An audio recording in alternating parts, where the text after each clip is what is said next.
بسم اللہ الرحمن الرحیم۔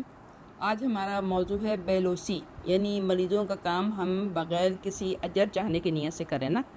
اور نہایت مناسب و جائز معاوضہ لے کر مریضوں کی خدمت کرنا اور ذریعے سے رزق حمال کا معنی بھی نیکی ہے، لیکن اللہ کے نزدیک ایک اور درجہ اس سے بھی بلندتر ہے، وہ یہ ہے کہ آپ مریضوں کی بیلوس خدمت کریں۔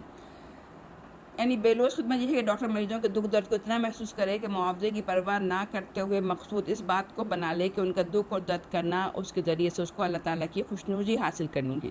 کیونکہ ایسے ہی لوگوں کے بارے میں اللہ تعالیٰ سورۃ دہر میں بتاتا ہے، وہ اللہ کی محبت میں یتیم اور مسکین اور قیدی کو کھانا کھلاتے ہیں اور ان سے کہتے ہیں کہ ہم تو تمہیں صرف اللہ کی خاطر کھلا رہے ہیں، ہم تم سے نہ کوئی بدلہ چاہتے ہیں نہ شکریہ۔ یعنی آپ پیشنٹ کو اس نیت کے ساتھ دیکھ رہے ہو نا۔ ایک مریض کی بیماری میں دادرسی کرنا اور اسے اذیت سے نجات دلانا کسی بھوکے کو کھانا کھلانے سے بھی زیادہ افضل نیکی ہے، اور اگر آپ یہ نیکی بے لوث ہو کر بے غرضی کے ساتھ سر انجام دیں گی تو اس کا اجر بھی بہت زیادہ ہے۔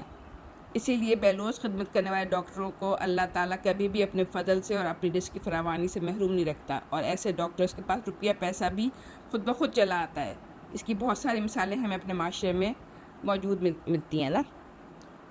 اچھا، بیلوس خدمت کے ساتھ ایک اور احتیاط جو انتہائی اہم ہے وہ یہ ہے کہ مریض اور اس کے لواحقین پر پھر سے کوئی آپ احسان نہ جتائیں۔ یعنی مریض کو یا اس کے لواحقین کو آپ پھر شرمسار نہ کریں، یعنی ایسا کرنے سے پھر آپ کی ظاہر ہے کہ وہ نیکی ساری ضائع ہو جائے گی۔ اور مریض کی بیلوس خدمت کرنا ایک عظیم صدقہ ہے، اس صدقے کے ساتھ احسان جتلانا اور مریض کو لواحقین کو ذہنی اذیت دینے کے بارے میں قرآن کا پھر آپ یہ ارشاد ہمارے سامنے، یہ بھی سورہ بقرہ کی آیت نمبر 264 سے ہے، 262 سے ہے۔ جو لوگ اپنے مال اللہ کی راہ میں خرچ کرتے ہیں اور خرچ کر کے پھر احسان نہیں جتاتے یا دکھ دیتے ہیں، ان کا اجر ان کے رب کے پاس ہے اور ان کے لیے کسی خوف اور رنج کا موقع نہیں ہے۔ ایک میٹھا بول اور کسی ناگوار بات پر ذرا سی چشم پوشی اس خیرات سے بہتر ہے جس کے پیچھے دکھ ہو۔ اللہ بے نیاز ہے اور بردباری اس کی صفت ہے۔ اے ایمان لانے والو، اپنے صدقات کو احسان جتا کر اور دکھ دے کر اس شخص کی طرح خاک میں نہ ملا دو جو اپنا مال محض لوگوں کو دکھانے کے لیے خرچ کرتا ہے۔ یعنی جو ہم نے کوئی اگر نیکی کی ہے اس کا ہم نے احسان جتا دیا تو پھر ہمارا وہ نیکی ضائع بھی ہو سکتی ہے۔ جو اپنا مال محض لوگوں کو دکھانے کے لیے خرچ کرتا ہے اور نہ اللہ پر ایمان رکھتا ہے اور نہ ہی آخرت پر، اس کے خرچ کی مثال ایسی ہے جیسے کہ ایک چٹان تھی جس پر مٹی کی تہ جمی ہوئی تھی،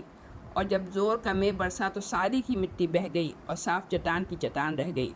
ایسے لوگ اپنے نزدیک خیرات کر کے جو بھی نیکی کماتے ہیں اس سے کچھ بھی ان کے ہاتھ میں نہیں آتا، اور کافروں کو سیدھی راہ دکھانا اللہ تعالیٰ کا دستور نہیں ہے۔ یہ سورہ بقرہ کی ہیں آیت نمبر 262 سے لے کے 264 تک،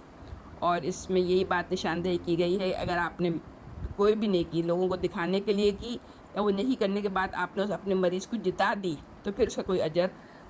آپ کو اس کا نہیں ملے گا نا، پھر وہ محض ایک کھوٹا سکہ ہے آپ کے لیے۔